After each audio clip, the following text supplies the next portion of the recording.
دویمه سپاره 10 نمبر رکوع او سوره بقره 26 نمبر رکوع. دویمه سپاره 10 نمبر رکوع او سوره بقره 26 نمبر رکوع. بسم الله الرحمن الرحیم. سل بنی اسرائیل، تپوس وکړی بنی اسرائیل اولاد یعقوب نه، کم آتیناهم سمره مونږ دوی ته ور عطا کړلې من آیتین د نښو نه بینه چې ښکاره. ومن یبدل نعمت الله من بعد، څوک هم چې بدل کی الله نعمتونه رستو ده دی ما اغس جاءته چې د خواته راغل، فإن الله شدید العقاب، پس بشک الله سخت عذاب والده. زین للذین کفروا، خیسته وګرځولی شو کافرانو د پاره الحیات الدنیا د دنیا زندگی، ویسخرون من الذین آمنوا، ټوکې نخرې کوي او خلکو پورې چې ایمان ول دي. والذین اتقوا فوقهم یوم القیامه، هغه خلک چې پرهیزګار دي اوچت پوي دوی نه په ورځ د قیامت. والله یرزق، الله رزق ورکوي من یشاء، چاته چې خوښ شي بغیر حساب، بغیر د حساب. کان الناس وخلق امتا واحده، یو امت، فبعث الله، بیا الله راولیږل النبیین نبیان، النبیین نبیان مبشرین زیر ورکون کی ومنذرین یر ورکون کی، وانزل معهم الكتاب بالحق،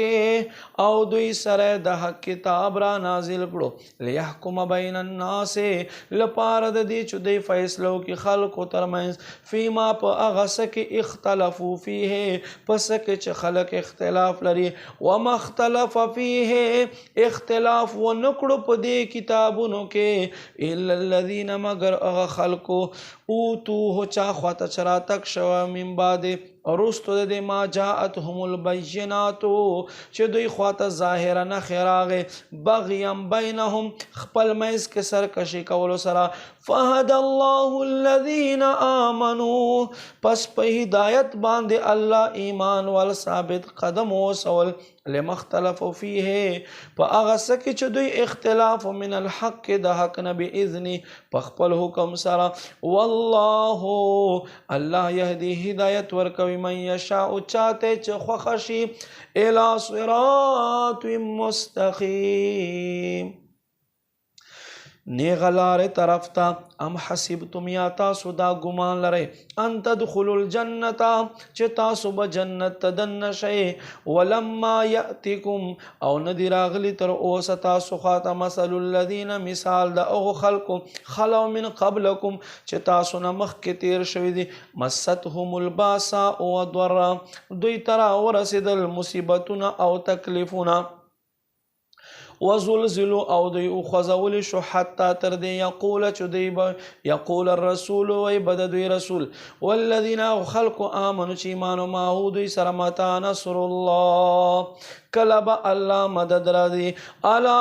ان نصر الله قریب، واورئ بېشک الله مدد نږدې دی. یسألونک ماذا ينفقون، اے محبوب علیه السلام تا نه تپوس کوي چې څه ورکو الله په لار، قل ورته فرمایه ما انفقتم، هغه چې تاسو ورکوئ من خیرین د ښېګړې نه، فللوالدین، بیا مور او پلار لره ورکوئ، والاقربین خپلو خپلوانو لره، والیتامه یتیمانانو لره، والمساکین او مسکینانو لره، وابن السبیل او مسافرو لره، وما تفعلوا من خیر، هغه چې تاسو کار د ښېګړې وکئ، فإن الله به علیم، پس بېشک الله په دې خبر دی. کتب علیکم القتال، پتا سو باندې فرض وګرځولی شو جهاد، وهو کرہ لکم، په داسې حال کې چې تاسو کې څه خلک نه خوښوي، وعسى، او زر دی ان تکرهوا شیئا، چې تاسو به نه خوښوئ یو شیز، وهو خیر لکم، هغه بس تاسو د پاره غوره وي، وعسى ان تحبوا شیئا، او زر دی چې یو شیز به تاسو خوښوئ، وهو شر لكم اغا بستاسو دے پارا ناخوخوی خبنوی والله يعلم اللہ تا پتا دے وانتم لا تعلمون پدا سے حال کے چتاسو تے پتا نشتا